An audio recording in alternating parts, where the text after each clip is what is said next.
Salve, salve! É impressionante que Donald Trump tenha escapado. É coisa de milagre mesmo. Porque as balas do fuzil usado pelo atirador, essas balas elas saem a uma velocidade altíssima e quando acertam o alvo, chegam a dissolver os ossos, a dilacerar tudo que tem pelo caminho. Aí você imagina 1 ou 2 centímetros a mais para a direita e Donald Trump estaria morto, com as imagens censuradas pelo horror do estrago na cabeça dele.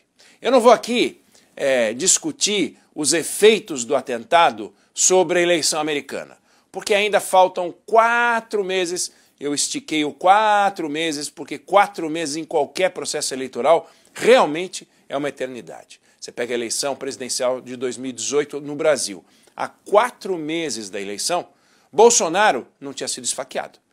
E as pesquisas ainda simulavam cenários com Lula, que estava preso. Aí sem Lula, o Fernando Haddad, que iria para o segundo turno com 29%, tinha só 2% das intenções de voto. Então eu quero destacar outra coisa. Eu quero destacar a impressionante distância entre a motivação dos atentados, em muitos casos, e a relação que tem com a política. Ainda que a consequência política seja monumental, a gente vai ver que há uma distância, em muitos casos, entre o que quer o atirador e o desfecho. A gente não sabe muito ainda sobre esse atirador do Trump, mas a história tem vários exemplos confirmando essa separação, essa distância entre motivação e o efeito político. Vamos pegar um caso histórico. O presidente Theodore Roosevelt. Ele sofreu um atentado em 1912, na mesma cidade para onde o Trump foi hoje, para a convenção do Partido Republicano. Ele fazia um discurso, aí ele tomou um tiro no peito. E ele foi salvo porque ele tinha uma caixa de óculos e tinha um calhamaço de papel com o discurso que ele ia fazer. A bala perdeu força, mas ela ficou alojada no corpo dele para sempre. É inacreditável. E por incrível que pareça, ele retomou o discurso. Agora, o atirador, ele não era um ativista, ele era um dono de bar. Aí ele deixou uma carta, esse dono de bar, onde ele dizia que ele atirou depois de receber um chamado.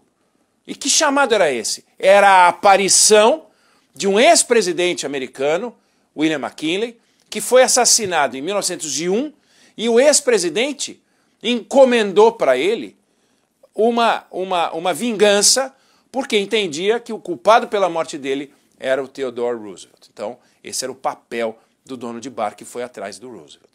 Aí, em 1981, o presidente Ronald Reagan, ele saía de um hotel e um maluco atirou contra ele 5 vezes.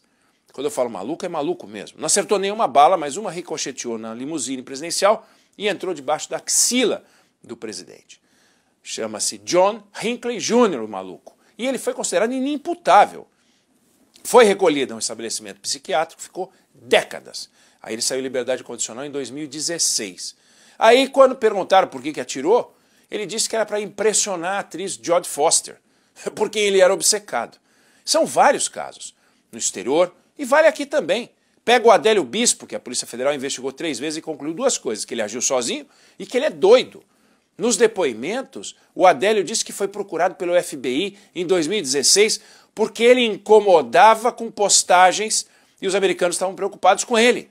Ele disse que o Bill Gates é laranja da maçonaria e que o desejo dele era matar o Michel Temer, mas Deus mandou que fosse atrás de Bolsonaro.